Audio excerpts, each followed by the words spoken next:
Hey everyone, and welcome to today's Explainer. We are going to be unraveling a massive financial mystery that literally plays out in millions of households every single day. I want you to imagine two people. They wake up at the exact same time, commute to very similar jobs, work just as hard, and they bring home the exact same salary.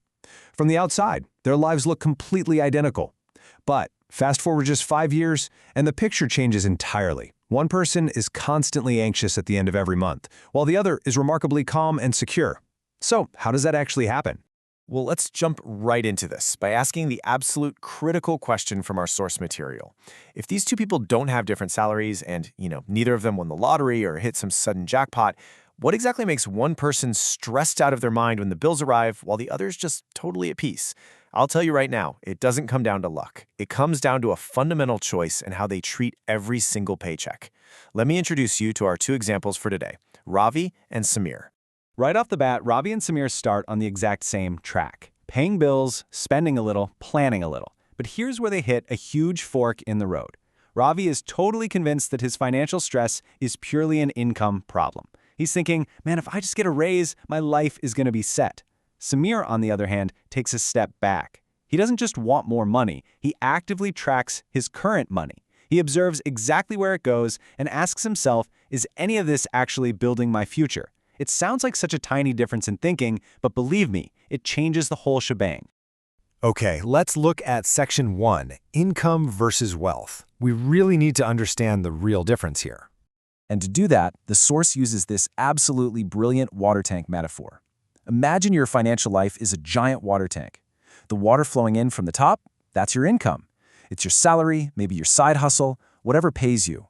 But down at the bottom of this tank are holes, and these are your expenses, your rent, your lifestyle choices. If you just focus on pumping more and more water into the top without plugging those holes at the bottom, your tank will literally never fill up. Wealth isn't the water flowing through. Wealth is the water that actually stays in the tank. Which leads us to this massive realization. Income is active, wealth is protective. Your income requires your constant daily active effort. The absolute second you stop working, the water stops flowing. But wealth is what stays behind. It's the protective barrier that stands between you and a financial disaster when you aren't working or, when life just throws you a curveball. Moving right along to Section 2, the direction of money, and giving your money a real purpose. So, if we're going to give our money direction, we actually have to start with protection. The source introduces this perfect metaphor for an emergency fund. It's a helmet. Think about it. Wearing a helmet doesn't magically make your motorcycle go faster. It's not going to help you win the race. But the second you hit a bump and take a nasty fall, whether that's a sudden medical bill, an urgent home repair, or an unexpected job loss, that helmet saves your life. Before you even try to grow your money, you absolutely must protect yourself from sudden crashes. Now, for Section 3, the two enemies of money, let's look at what's secretly eating your wealth. Enemy number 1 is the sneaky, invisible thief we call inflation. The source compares inflation to a box of your favorite chocolates. Imagine the box always has 10 chocolates in it. But over the years, the company secretly shrinks the size of each individual chocolate. The number looks exactly the same, but the substance is just gone. That's inflation in a nutshell. Your $100 bill still looks like a $100 bill in year 5, but its power to buy things has severely shrunk. Just keeping cash on your mattress? Yeah, you are slowly getting poor. And then there's enemy number 2, which is way more psychological, lifestyle creep. When Ravi gets a raise, he instantly feels this urge to upgrade his life. He buys a new phone, eats out more, and tells himself, I work hard, I totally deserve this. And look, there's nothing wrong with treating yourself, but Ravi blows the entire raise on looking rich today. Samir, on the flip side, gets the exact same raise, but he uses it to strengthen his financial system. He bumps up his emergency fund and his automated savings without drastically changing his daily lifestyle. Basically, Samir's bossing his money around, while Ravi's money is bossing him around. Which brings us to Section 4, the true meaning of wealth. It's time for a major perspective shift. The source frames this beautifully through the magic of compounding. Wealth is not a race, it grows like a tree. I mean, you can't just plant a seed in the dirt on Monday and expect to eat a ripe mango by Friday, right? It requires consistent watering, sunlight, and honestly, the patience to not dig it up every 2 days to see if the roots are growing. Your money grows on its original value, and then it grows on the growth it already made. It's a slow start for sure, but over time, it becomes this massive tree.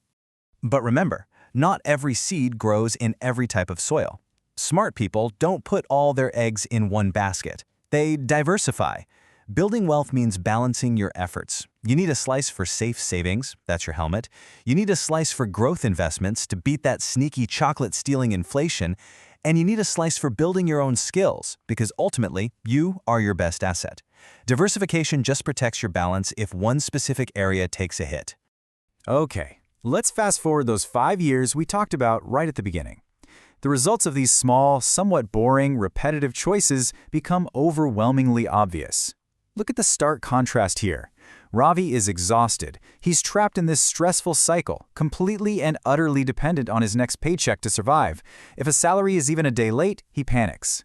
Now, Samir didn't magically become a billionaire with a private jet, but he achieved the ultimate luxury, breathing space. He has margin in his life and total control over his decisions without that constant gnawing fear at the end of the month. I actually want to pause here for a second and ask you to reflect on this really profound question from the explainer. Next time you make a big purchase, ask yourself, are you just trying to look rich today, or are you actually getting financially stronger? Real wealth isn't flashy. Wealth doesn't usually wear expensive designer labels. Wealth is that silent, protective shield you build around your future. Let's wrap this up with Section 5, 4 steps to build wealth. Here's how you take action today. These 4 steps are super simple, but incredibly powerful. Step 1, just observe your cash flow for 1 month. Don't even judge it. Just see exactly where the water is leaking from your tank. Step 2, build that helmet. Start a small emergency fund so a flat tire doesn't completely derail your month. Step 3, automate your growth. Set it up so a portion of your money moves into savings or investments before you even have a chance to look at it. And step 4, invest in your own skills, because increasing your ability to earn is simply the ultimate safety net. So I want to leave you with this final kind of provocative thought. Earning more money is great, absolutely. But as we've seen today, an unmanaged river will just wash everything away. So the big question is this: moving forward, are you going to spend your life just trying to pump more water into a leaky tank? Or will you take control today and actually build lasting wealth? The choice is entirely up to you. Thanks so much for joining me on this explainer, and I will catch you in the next one.